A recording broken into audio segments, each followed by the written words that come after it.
Central.com/not crazy. My name is Gabe Howard, and with me is the producer, the co-host, and my ex-wife, Lisa Kiner. Lisa! Hello. Hi, everyone. Good to be here.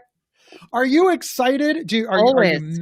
Are you matching my energy? I have been trying to match your energy. It's hard. You have a lot of energy. It is difficult to get to that level, but I've been, there's the answer. No, I am not. I am not matching your energy, but this is as high as I can go, I think. So yay. Well, this is really exciting. So what we're going to do for the next hour is answer all of your questions about living with depression, anxiety, bipolar disorder, mental illness, handling mental health advocacy. There really is no off limits questions. We're going to get to as many as we can, but here's how it works. This is very, very, very, very vital. Ask your questions in the comment section. Now, short questions are really important. We love the long questions, but we have two problems. One, it's very, very hard to read an entire paragraph when you're live on the air. And two, when we put it on the screen, it truncates it and people don't know what the heck we're answering. So short questions work very, very, very, very well. But while you're doing that, we obviously have to kill a couple of minutes because the questions don't come instantaneously. So I'm going to put really Lisa on the spot. I know. We should have some we should have some yeah, I know, right? I should see if my mom is available. See if she could be there right on time. I love how you. That is the plan for next week. Well, she's the only one I know for sure I can call on it right now. She's at home. So. Lisa, I am going to ask you the first question so that way you can get warmed up as well. Okay. What do you think of my book?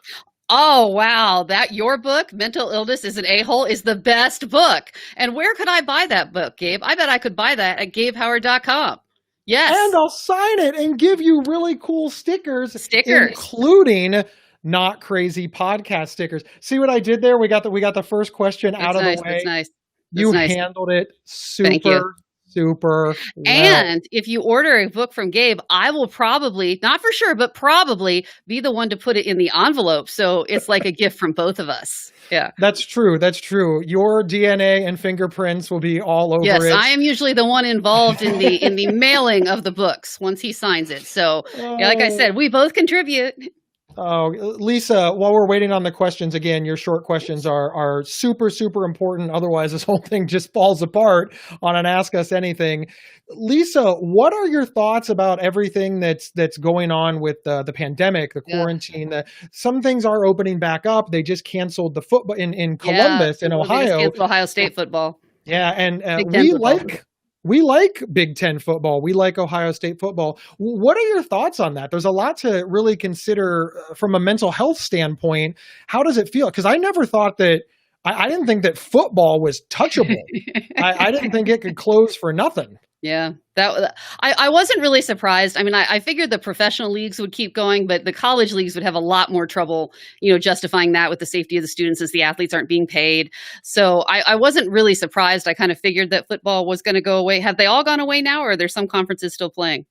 No, 2 conferences are shut down, and the Power 5, 2 conferences shut down. The other 3 are still evaluating medical. My prediction is that they will also go down. I suspect, but what are your general thoughts on that from a mental health perspective? It's been difficult. It's been very difficult. Who thought this was going to go on this long? I mean, they started shutting things down, like late March. And I thought for sure this would be done. Well, at the time, I thought it'd be done in just a few weeks, but I thought for sure this would be done by now, or at least by the time school started back, or at least the fall. And now it's just like no end in sight. It has gotten better for me personally. The thing that's been the most difficult is my husband is working from home now, and I always worked at home. But so home is like my place, and now he's in my place, and he's messing with my routines and stuff. But he's gotten much better at that. He leaves me mostly alone. He's only allowed to chat with me at specified times. So things for me personally has gotten much, much better. Oh, well, Lisa, on my screen, you are frozen. I think on the Facebook Lives, you are not. I can still see myself moving. Your audio is coming through just fine. Our producer says that you are not frozen anywhere but on my screen. Yeah, I can see myself moving. That's always super phenomenal. So it doesn't matter. I just don't get to see you moving. I think that this could be resolved by Pretend that I'm doing what flipping you your off. computer expert told you to do, Me? but Oh, no, much you. like the people who watched a YouTube video and know everything about COVID-19, you are good. All right, we've got questions. Are you ready, everybody, for the Q&A portion of this event? Yay! All See, right, this is my here comes. enthusiasm level that we referenced earlier. See, we did it. Oh, this is Yeah. awesome. This is awesome. I You're know. moving a little bit, but you're blurry. But I think that you're fine just over got a on new Facebook. camera. So who knows? Hey, all It's right. kind of Question annoying number because it shows one. more of me. All right, Okay, remember. question number 1. All right, here we go. Focus. All right, Katie Clark's asked, how do you handle psychosis? So you kind of have to grin and bear it a little bit, right? There's so many ways to handle this question. But I'm going to kind of give you the lived experience way. I want to be very, very clear. Psychosis is a serious medical issue that needs medical intervention. Nothing that I am about to say is treatment. Nothing will help you manage it on your own. This is the literal equivalent of getting on and saying, how do you manage cancer? And the answer to how you manage cancer is you go to an oncologist, you go to a doctor, and you seek medical treatment. And everything that I'm about to say is going to assume that you have already talked to a psychiatrist, you've already talked to a doctor, and you are asking how to manage it with the help of your medical team. That's very, very important. The first way that you handle it is to write it down immediately after it happens. It's to inform the people around you of what signs and symptoms to look for. If you are losing time, psychosis is not always one of those things that you remember when it's over. Sometimes you are experiencing psychosis and then you wake up and you're like, what happened to the last 3 hours? Write that down. Finally, not finally, there's so much to be said by this, but anything that you do in the throes of psychosis, you're still kind of responsible for. And this is a real bitter pill for folks to swallow. I always give the example of if you have a stroke or a heart attack or you pass out while driving, that's not your fault. In that it's not your fault you had a heart attack. It's not your fault you had a stroke. It's not your fault you had a medical condition. But this is the important part. You're responsible for what happened. You still have to pay to fix the person's car that you hit. Just because it's not your fault doesn't make it their fault either. So many people I talk to who are experiencing psychosis, they say things like, well, it's not my fault. It's not my fault. I was experiencing psychosis. Why do I have to apologize? They should be more understanding. Yeah, but shouldn't you be more understanding? It's not their fault that you were experiencing psychosis either. So there's just so much that I can say about it, but interpersonal relationships seem to suffer the most because people are scared and they don't understand. I find it hard to explain what's happening when I'm experiencing psychosis. So the people around me really don't understand. And that's always my focal point. I just think that it is extraordinarily valuable to have open dialogue with the people around you so that they understand what is going on and arguably how best to help you. And these conversations should happen when you are not experiencing psychosis. So thank you, Katie Clark. Lisa, do you have anything to add? The only thing I wanted to second is that this is a medical problem. There's no amount of mindfulness or meditation or home remedies or homeopathy that's going to help. This is something you are going to need a doctor's help with. So this is something you're going to need a physician's help with. No doubt. And you caught me drinking Diet Coke. I know Sorry, it's a theme. My fault. All I right, should have had more to say on that subject. Hey, don't make stuff up. We are too honest to lie. I'm just so that sharing Dave more. Can drink Diet Coke. All right, next question. Are you ready? Next question. Yes.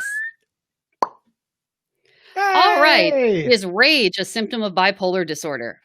Potentially.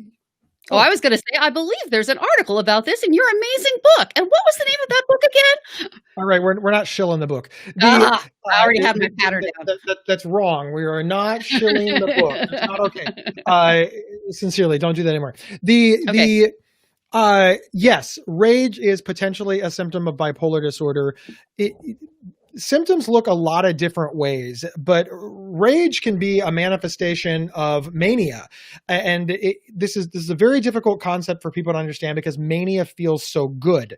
But it feels good to the person experiencing it, but the person watching it can just see anger. For example, let's say that Gabe Howard, I live with bipolar disorder, I am experiencing mania. So I think I'm king of the world. And somebody challenges that. They won't listen, they won't stop, they don't respect my authority, my status. Remember, I think that I am the most important thing in all the world. That challenging can become confusing to me. And I'm already not in control of my emotions. I'm already not in control of anything that is happening. That can make me angry. And that confusion, which leads to anger, and then that spark of mania can just lead to what you're referring to as rage. It is. Bipolar anger is a real thing. And when you're not in control of any emotion, because bipolar disorder is in control of your emotions, you're not going to be in control of anger either. Lisa, what are your general thoughts on that? Because you experienced my bipolar anger when we were married. Sometimes. And it was always, it was always real sudden and real out of proportion. Like, that was not that bad. You don't need to be this angry. But of course, never ever tell someone to calm down. That does not work. That makes them more angry. I would say that, as you said, Gabe, this lack of control over your own emotions is a hallmark symptom of bipolar disorder. So certainly any extreme emotion could potentially be a symptom of bipolar disorder. But once again, the people around you might not care. You know, they're just annoyed that you're angry. So I guess the best way to deal with bipolar rage, like any bipolar symptom, is just to treat your underlying bipolar disorder and try to get better control on that.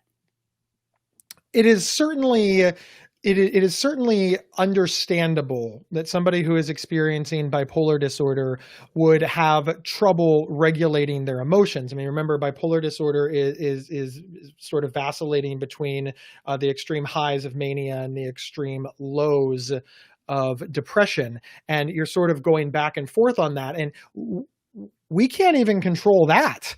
Believe me, if I had control of my emotions, I would never pick depression. I would never pick mania either, because they're very, very damaging. So this concept of you can't control your emotions, you can't control your feelings, you can't control anything about your moods, really lends itself to this understanding that rage would be a thing, anger would be a thing. And it's really the identical mechanism of depression or mania or anything in between. Lisa, you ready to move on to the next question? Definitely. Next question. All right, ready? I'm going to do the magic thing. He loves the magic thing. Look, he has so little happiness. Yeah, all right. It's pretty close. It's pretty close. Good job. Good job. You're getting really good at that. So Brenda asks, how do you work through past trauma that are trapped in my body as tension?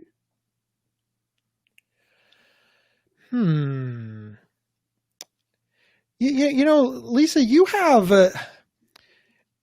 trauma is difficult because everybody responds to it differently. Yeah. Not that everybody responds to, bipolar disorder or depression. Everybody responds to everything differently. Way. Yeah, but trauma is one of those things that is so misunderstood. Obviously, I believe, again, these are Gabe Howard's belief. I have found that I am less tense when I am discussing the things that cause me trauma, whether it's in a support group, whether it's with trusted friends and family, whether it's, there's so many things that help. And I think it's very, very important to understand that everybody's going to be a little bit different. I personally find that getting it off my chest is incredibly helpful. Now, Lisa, you have some trauma in your past. What have you found that helps? I apologize, I don't have a more straightforward answer, but trauma lingers, and yes, people and you're expect right, that it has a physical feeling to it, right? People expect that's one of the things that's difficult because people are like, well, what? The bad things stop now. Why aren't you over this? It doesn't work that way. It stays with you sometimes for a really long time, sometimes forever. And I personally feel that some of this trauma that I have has helped shape my personality. And of course, overall, I like my personality. That doesn't mean the bad things were a good thing to happen, but you have what you have. I guess one of the questions I would have is when you say that it's trapped in your body as tension, what exactly does that mean? Do you mean anxiety? In which case you would treat anxiety as you would any anxiety caused by anything else. How do you help relax or calm down or or decrease your anxiety levels? And I guess, yeah, the other thing I would second, Gabe, is the whole, it has been helpful to talk in support groups, et cetera, with people who understand. Because usually the people around you, your friends and your family, they don't have the same experience as you and they don't really understand. And that's difficult. So having a support group or even just a group of people that have been through something similar can be very helpful. I completely agree with that. Lisa, one of the things that you said is when you say tension, are you speaking about anxiety? That's very, very interesting because obviously all the things that help alleviate anxiety, breathing techniques, mindfulness, Yeah. going for a walk, yoga, that can very much help. Not for nothing, tension has a feeling, and I have no idea if getting a massage, whether a professional one or asking a loved one will help. If playing with your dog, going for a walk, petting a cat, playing with other pets, etc., will help. But it's interesting. Sometimes we say we have tension when we actually have anxiety. Before I was diagnosed with an anxiety disorder, I would get this like horrible feeling in my midsection. I thought they were hunger pains. So whenever it happened, I would always eat. I would say, "Oh, I'm really hungry. I'm clearly my blood sugar must be low." And then I found out that no, Gabe, you don't have a upset stomach. You don't have hunger pains. You have anxiety. So maybe a little investigation into exactly what that tension feels like. That's a tough one. But thank you so much for posing it. And I wish we had better answers. I hope we gave you some places to explore. All right, Lisa, are you ready for the next one? Absolutely. Next question. All right, here we go. I'm going to do the magic. Ready? Loves it so much. Boop. All right. Stephanie Hardy asks, how does one deal with the time it takes to find depression meds that work, especially when they make you sick? Lisa, you helped me through the long and involved trial and error process of med management. And you also helped me through some of the symptoms. Can you talk about it from your perspective? Because you were a great cheerleader during that time frame. Well, I also take antidepressants myself. So I don't know that I have any good or even easy answers for you. It takes a long time. And it just does. And there's no workaround for it. And you just have to give up that time. And it really, really sucks. And if it makes you feel better, you are not alone. Everybody goes through this. And it's not unusual at all to try multiple medications, 2, 3, 4, 5 different ones before you find the right one or the right combination. And then each one you're waiting 8, 12 weeks to see if it works. And then maybe you have to taper up and you have to taper back down. And it's a whole thing. And it's just so horrible. The only thing I would say is that there is light at the end of the tunnel. Eventually you will get there. And the thing that I always said to Gabe, which he didn't respond super well to at the time, but he should have because it was excellent advice, was that, it was, you're going to spend the next 12 weeks, getting better or recovering, et cetera. Well, you're going to live 80 years. And what's the alternative? Are you not going to put this time in? Are you not going to try the different meds until you find the right one and then set yourself up for literally years worth of depression? So it's a good trade. In the long term, it's an excellent trade, but it doesn't always feel like that in the moment. It really doesn't. So thank you so much for hanging in there. And remember, there is time. Now, one of the things that I do want to touch on really quick, everything that Lisa said, she is a genius. Yay! You said especially when they make you sick. If they make you sick, that's something you want to report to a doctor very, very quickly. Medication, a lot of medications do have side effects, and all of those side effects should be reported to a doctor. More serious side effects, like literal sickness, if they're causing, pain or vomiting or like just a severe Heart reaction. Yeah, I mean, I don't want to scare anybody off, but obviously, if you are having a severe reaction to your medication, and you're getting very, very sick, or sick at all, or just to the point where you can't handle it, call your doctor immediately and report that symptom, because you don't want to keep taking something that's going to make you sick. I know some antidepressants, they cause loose stool or diarrhea for the first few weeks, and that's always, of course, a bummer. But at least you understand that, and you know how to move forward. And it's certainly possible that a medication that you're on, this might be a known side effect, and they'll tell you how to get through it. And then we just go back straight to what Lisa said, that yes, for a few weeks it is a pain, but when you put that in the context of the entirety of your life, a few weeks really, really is nothing to reach recovery and have a lot of wellness. And I promise you it's worth it. I promise you that I went through it. I promise you that Lisa went through it. Absolutely. And I promise you that it can be done. Thank you so much. All right, Lisa, next question. Next question. And boop. I have been diagnosed with functional neurological disorder. I cannot afford the help I need. It is very depressing because I am mostly non-functional due to the symptoms. Any ideas? These are always from an advocacy standpoint. I'm going to speak as just a straight up mental health advocate, not somebody with lived experience, just a mental health advocate. These are the hardest questions to answer, because it's just completely unfair. We have people who are sick and cannot get access to care in the wealthiest nation in America. Anybody listening to this, please advocate for healthcare. Please advocate for expanding the mental health safety net. Please, this is not a question that we should have to answer in America. There's so many resources and so much money. We just spent $3 trillion on a bailout for the pandemic. Where did we find $3 trillion? We were told a year ago that the country was in debt, and then $3 trillion just like that. And now we're arguing over another $1 to $3 trillion. Where is all this money coming from if not helping sick people? Please advocate so that we can get people the help that we need, that they need. Please. That said, to address your specific question, my best idea is to go to the emergency room, especially when you are symptomatic. Go to the emergency room immediately. Look up a mental health charity in your area, whether it's a National Alliance on Mental Illness or Mental Health of America.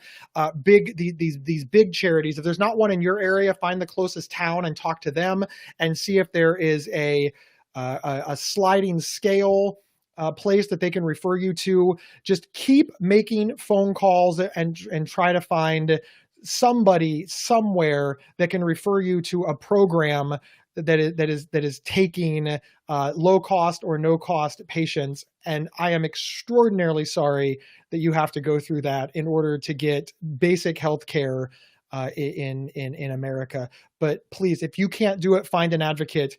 This is where I have just so much respect for Lisa. When I was sick, I couldn't do any of what I just said on my own. Lisa did it all. She made my appointment. She called the insurance company. She filled out the paperwork. She found the program. She found the support groups, and she drove me there. So I find a Lisa, or at the very least, just somebody that can get you started on the path. Google it. Again, if you are in a big city, you have better odds of finding a low-cost program. If you are not in a big city, find the nearest big city and start calling them. Better than average odds. You are not the first person to say, "Hi, I live an hour and a half away from your city. Do you have, resources for my small town?" This is where, unfortunately, advocacy plays a huge role in getting better. Advocate for yourself. Find somebody who can advocate for you. And then remember, when you get well, become an advocate so that we can fight things like this. I wish that I had a more straight up answer, but we understand. We are pulling for you. Please don't give up. It is possible. You can get there. And I'm so sorry you're in this position. Don't forget to go to the emergency room if you have to. That's the quickest way, an emergency room, especially when you're symptomatic. Well, and also Lisa? remember that you seem to be implying that you can't afford it. This is what some government programs are for. This is what Medicaid and disability is for. So if you have not already applied for these programs, it ain't exactly a picnic. Nobody really wants to sign up for this stuff. But if you are in this position, this is why these programs exist. Excellent point. Thank you so much, Lisa. Thank you. All right, ready for the next question? Yes. Next All right, here question. comes the magic. Boop. Okay. So Mooney Sunsets asks, what's the difference between panic and anxiety attacks? There is a specific difference, and I'm going to start answering. And secretly, Lisa is going to Google the exact definition Okay. behind the scenes when it is on Very, me, and very that is just the subtly. magic that is us. To my understanding, and Lisa's going to correct me in less than 60 seconds.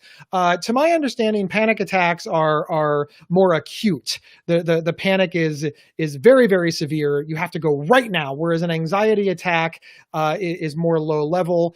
But you know what? I'm sort of educatingly guessing a little bit. I call what happens to me panic attacks and not anxiety attacks. I personally have always seen them as the same and often use them interchangeably. But I believe there is a medical difference. So we're going to clear that up right now. Lisa, has your Google magic completed? It has. It has. Yay! Now, I will say first off that most people use the terms interchangeably. Yes. Not that that's necessarily accurate, but that is what most people do. And I tend in my head to think that they're pretty interchangeable. But according to Google, and that's where you should get all of your health information, that's just a well-known fact. It says that according to the latest DSM, that panic attacks occur without an obvious cause and include a component of fear. So anxiety attacks are defined as being something that is in response to a stressor, like, oh, I'm really anxious about going to this party or meeting a new friend or a job interview, whereas panic doesn't have an obvious thing that you can point to as this is it. This is the reason I'm having this feeling. Excellent. Thank you so much, Lisa. And we will always tell you when we don't know and Google it. We pride ourselves on not making stuff up. Well, so thank you so much. All right, Lisa, the next question is coming now. I was diagnosed with extreme exam anxiety. Symptoms are highly physical: fever, upset stomach, insomnia, dissociation, severe electric shocks running through my body for days. Advice. When you say exam anxiety, I'm going to focus in on that. It sounds like whenever you have an exam, all of these symptoms crop up, and they are all very, very clearly symptoms of panic, very, very severe symptoms of panic. You know, I've got two pieces of advice. One, that is extraordinarily severe, and it does not sound like the type of panic or anxiety disorder that you can manage on your own. There are medications, anxiety medications, and that is what has helped me a lot. The second piece of advice I have is a part where we focus in on exam anxiety. I am going to assume that you are in college of some sort, university, schooling of some sort, and it sounds like a visit to the disabilities office is going to be very, very helpful to you to explain everything that you just explained to me, to have them give you a reasonable accommodation to help you be able to take exams without having all of those symptoms. Now, I don't know what those are, but I am not at the disabilities office at college or university. But I know that they exist to provide reasonable accommodations. And anxiety is a disability. It's one of the things that you can request a reasonable accommodation for. I don't know what that looks like, but I know that that's a good place to start to see if that will help you in some way. Lisa. Well, I would just say I would focus in on the anxiety portion of it, which is how do you treat anxiety about a specific thing the same way you treat all anxiety. And yes, these symptoms sound very extreme. So, the same way you do all anxiety, medication, therapy, mindfulness, CBT, all of the tools that you would use to treat anxiety in general. And yeah, it does sound like this is something you're going to need a doctor's help with. And since it seems as if you are a college student, your student health offices might be able to help you quite a bit.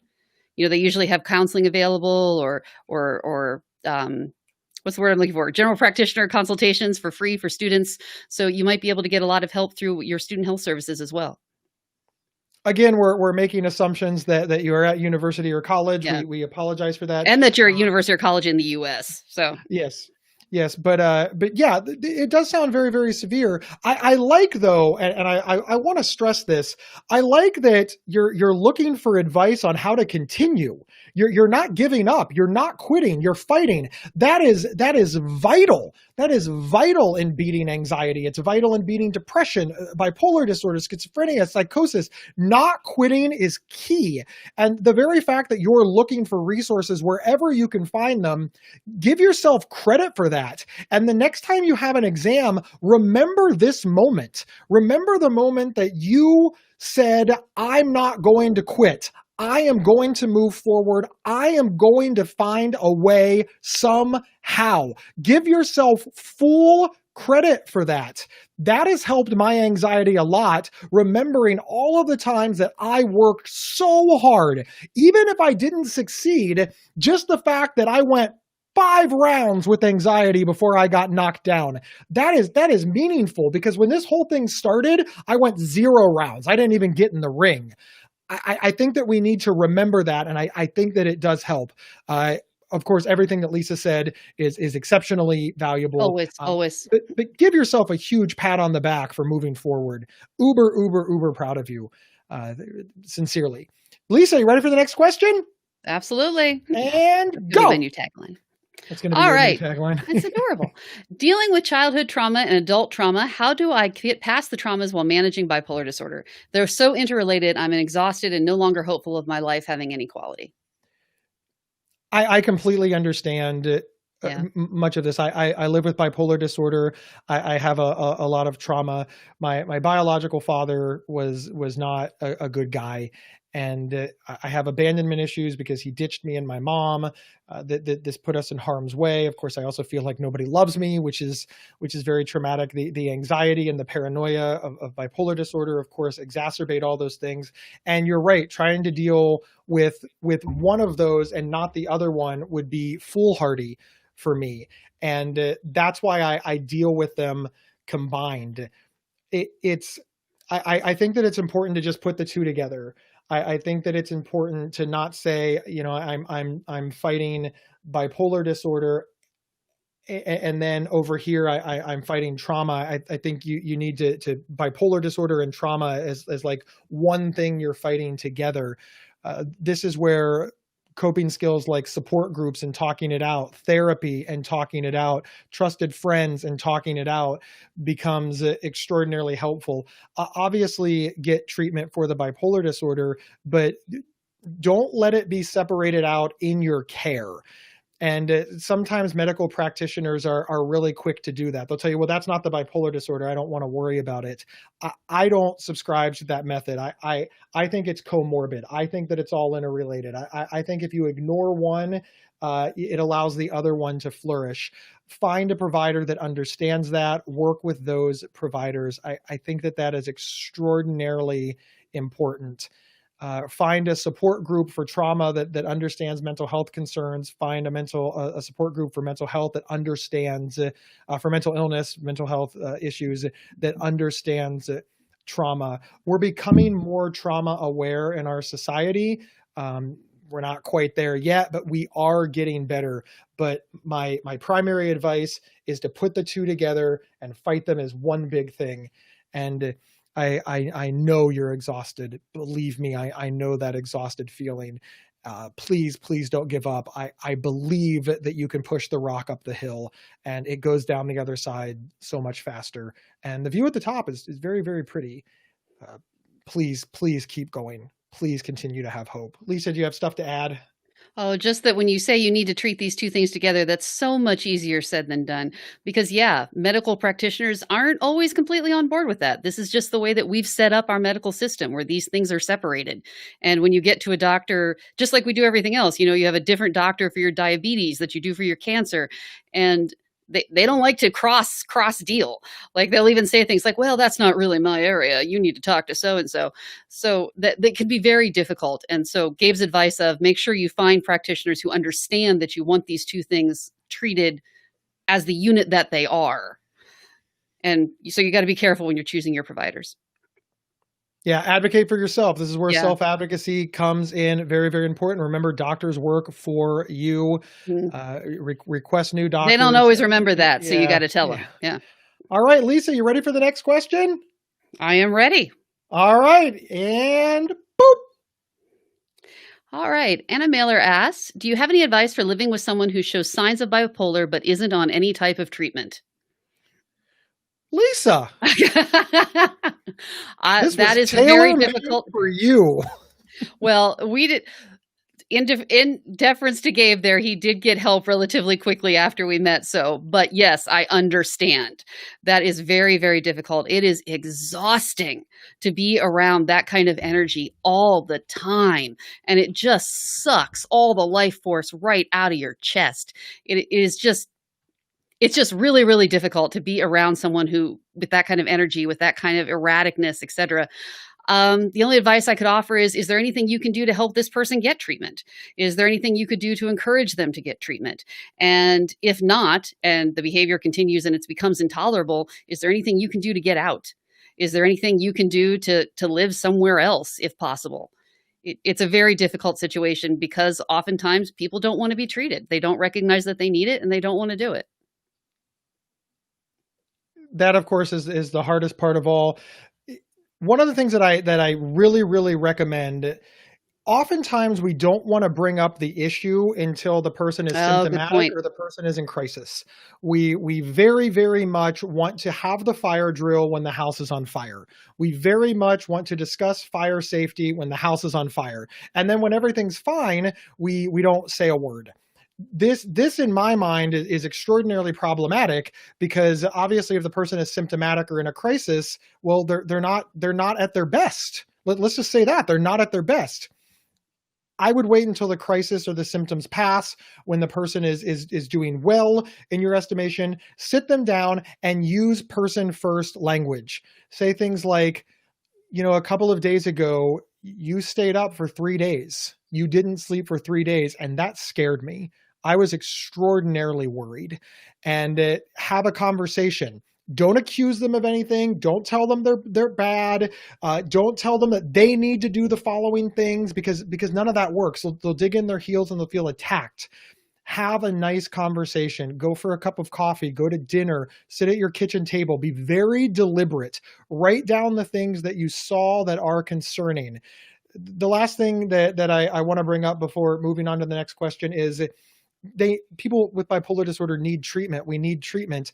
And I know that one of the things that helped me was that Lisa and the people around me asked me to go to the doctor for them.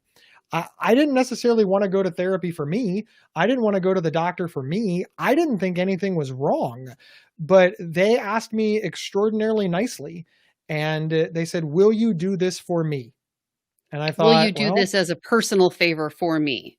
If you don't want to do it yourself, just do this for me as a personal favor. And it can become really easy to get in this adversarial relationship where you're the one demanding they do stuff and they're the one who doesn't want to. And, kind of like a parent child where you have this reluctant toddler, right? If at all possible, and again, easier said than done, try not to do that. Try to get into a partnership with this person that you're working together, that you want this for them, they want to do this for you, etc. Try not to make it a battle between the two of you. Yeah, everything there. A quick personal story. I didn't want to go to a support group. I thought a support group was kind of stupid. I'll be the first to admit. Lisa's like, hey, I want you to sit in a room and talk to people about living with bipolar disorder. I thought it was dumb, and she said, hey, I want you to go for me. That's it. It's an hour of your life. You can't give me an hour of your life. And Lisa was right. I could give her an hour of my life. I didn't want to give it to me. I didn't want to give it to the group. I didn't want to give it to bipolar disorder, but I was more than willing to give that 1 hour to Lisa Kiner. And I did. Now, it turned out like gangbusters. Lisa was right the entire time. I chose a group called Bipolar Bears, and I loved it. It was a very, very good experience, and I'm very happy that Lisa asked me to go. But I'd like to point out that the reason that I went is because, one, Lisa didn't order me to go. She didn't fight with me. She didn't demand it. She asked me as a personal favor. She asked me a couple of times. She waited until I was well. She found some groups for me, so she was being very helpful. So I saw that it meant something to her. And I believe, if I'm not mistaken, Lisa, that the agreement was after the group was over, we would go to dinner. And Yes, I of the really like place of going, your choosing. I really like The going to dinner. bribery was involved. Yes. All right. You ready for the next question? Yeah, I am. I'm ready for the next question. Here we go. All right. Is there a way to get through panic attacks without meds? Good question for you, Gabe. So it's sort of not a straightforward answer, right? Maybe. Because panic attacks will naturally subside. So in that case, yes. It's sort of like the question, is it walking distance? Well, everything is walking distance if you have enough time. It's all in your personal comfort level.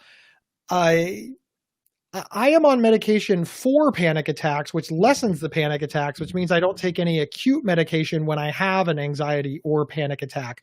So I suppose in that way, I'm getting through them without additional meds. Before I was diagnosed, I had panic attacks and I wasn't taking any medication, and they did eventually subside, but they would do a lot of damage first. They would knock me out for 2, 4, 6, 8, even 24 hours at a time before all of the feelings would leave. And that not only wasted a lot of time, but that was a lot of pain and suffering to go through. But not all panic attacks are created equal. And this is where the other maybe sort of comes in. Lower end panic attacks that I had, I could get through without medication by removing myself from the situation, by breathing and counting backwards from 100 after removing myself from the situation, by leaning over to Lisa or my wife or my loved one and saying, I don't feel so good. I feel like something is happening. So did I get through a panic attack without medication, or did I cut the panic attack off at its knees before it started without medication? That's sort of a personal opinion there, right? I do believe that there are, medication is not a magic cure. And I want to state that whenever somebody tells me, well, whenever I have a panic attack, I just take a pill and it goes away. I think, man, there's so much you're missing. There's so many other things that you should maybe consider doing, like figuring out how a panic attack feels 10 steps before you have the panic attack, and then maybe it will never get there. Like the example that I just used about, going outside and taking a deep breath and counting back from 100 before a full-blown panic attack comes on. It's really tricky. I do believe 100% there are many coping skills that can be used to lessen the effects of panic attacks.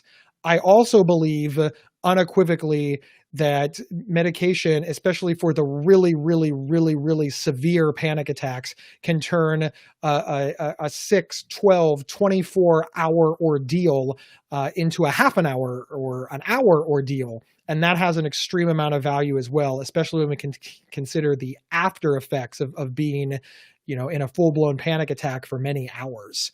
Lisa, do you have anything to add on that? You've witnessed many of my panic attacks.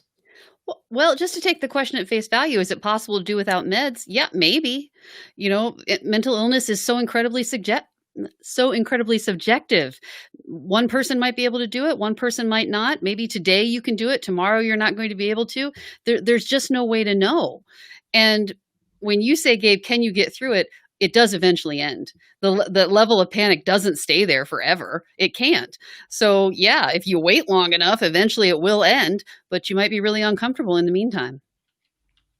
Completely agreed. All right. Are you ready for the next question? Mm-hmm. Next question. Yay! Okay, I think you're saying I have severe depression, last requiring 5 weeks of intensive outpatient therapy. I have weekly counseling still, which is going well. I still can't seem to get completely past my depression. Any experience or advice? Yeah, Lisa, I think this one is tailor-made for you because you've done a lot of these things. And even when they were all over, you weren't 100% where you wanted to be. Yeah. Lisa suffered from major depression, so you talk. Well, you're not telling us how long it's been. So I guess that would be the most important question, because it just takes a long time. And people understand that when you have anything other medical problem. If you have even minor surgery, I had outpatient surgery years ago, and they told me, okay, it's going to take 12 to 14 weeks to recover. And people thought that was perfectly sensible, right? But you have this extreme period of depression, and people are like, well, what? You're better now, right? I mean, it's been like 3, 4, 5, 6 weeks. Aren't you better? Why aren't you back to your regular life? Why aren't you better yet? It's exhausting. It just takes a really long time to get better. So some of it might just be a waiting game. You might just have to wait a little bit longer. And then if you're saying, but you're not at the point where you want to be, well, keep trying. You know, it's not enough to just take the medication and be done. You know, this constant ongoing, you know, always managing your levels and checking, and do you need something else, and does something need to be changed? And it's just this constant balancing act. For me, a lifelong balancing act that it never goes away. Depression is very much not the center of my universe anymore, and at one time it really was, but it's never completely gone. It's always there. It's always in the background. So it takes a lot of time, and you just have to keep going until you get to the point where you want to be. And if that means more doctor's visits, a new therapist, whatever, that's what it takes. One of the things that Lisa had me do very early on, or I think it was a therapist that recommended it, and Lisa helped me with, was to get a little sheet of paper. Oh yeah, that's excellent advice. Do that. Yeah. And do this. It works really well. And write down all of the dates, just literally all the dates from today, 14 days forward. And before you go to bed, literally right before you go to bed, give the day a number. 1 meaning a bad day, 2 meaning an okay day, 3 meaning a great day. And that's it. Just that's it. Don't overthink it. Just, did I have a bad day? That's a number 1. Did I have an okay, normal, mediocre, boring day? Or that's number 2. Or did I have a great day? That's number 3. Wait 14 days. Just wait 14 days and then look back and see where you were. I found, as did Lisa when she did this exact same thing, that the majority of the days were 2. It wasn't that I was depressed, just life is boring. I also found out that I had like no ones. In that 14-day period, I thought to myself, I think I've been a little depressed. It turns out I wasn't depressed. I was regular. And then there was, just normal baseline. And then there was a couple of days that I actually rated a 3, which is fantastic. And I had no ones, which were sort of the depression. And that really made me realize that, hey, I'm sort of being really, really hard on myself. I trained myself, and this is what Lisa pointed out, to believe that either I was perfectly happy or I was depressed. I gave myself no middle ground. And this technique really helped me realize that there was a lot of middle ground, and middle ground is okay. In fact, that's where most of the world is most of the time. Things like cleaning the house, going to work, taking care of the kids, walking the dog. It's not supposed to be great. It's not supposed to be depressing. It's just supposed to be so. I was really, really impressed by learning that about myself. And it really helped me see things more clearly. And of course, I could believe it because I wrote it. I had forgotten all about that, and I can't believe I forgot about that because, yes, it was extremely useful. And you're thinking to yourself, oh, keeping a mood journal? No, just 1, 2, 3. That's it. Just keep a pencil next to the bed, and you don't have to make this complicated. And it was really surprising. You were having a lot better. You're doing a lot better than you realized. And that in and of itself made you feel better and helped a lot with the depression. It was bizarre because, I'm depressed. I tend to think on the negative side of things. So I had not realized how many good days I was actually having. And so it becomes this self-fulfilling thing, right? I had forgotten all about that until just now. And it was extremely useful for something so small. I mean, write a number down before you go to bed. That's going to help. No, it was extremely helpful. All right. And I don't know where Gabe is. He's gone. So anyway, yes, that was extremely helpful. Having just that one little bit. And then, as Gabe said earlier, putting that level of success in your pocket. All right. We apparently have lost Gabe, but okay, I think I'm ready. I'm ready to take the reins here. This is a new thing for me. He usually is here. So, you have another question? I don't know what happened. Oh, I was all ready. I was ready. I've been working myself up for this moment. I am so proud of you for stepping up. All right, ready for the next question? Yes, I'm absolutely ready for the next question.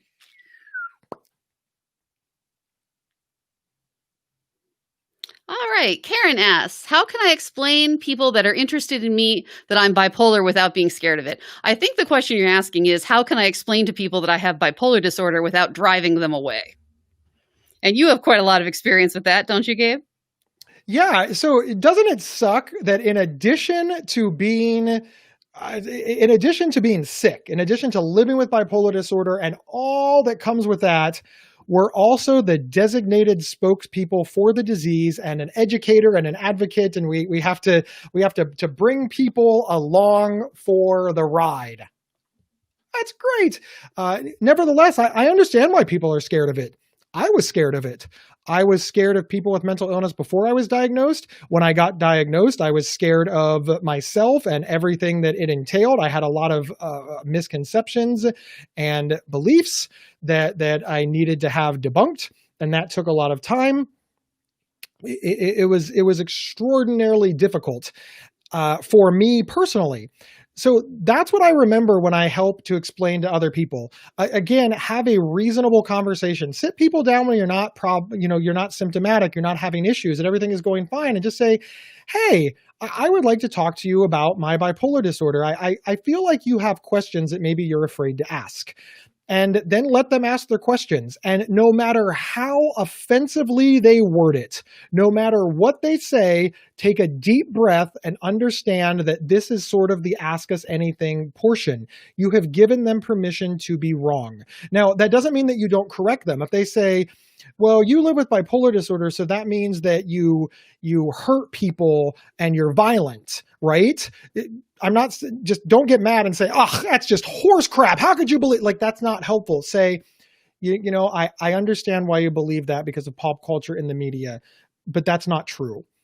I am not violent. The majority of people with bipolar disorder are not violent. In fact, we're much more likely to be victimized. We're much more likely to be victims of violent crime. I understand where you get that, but it is categorically untrue.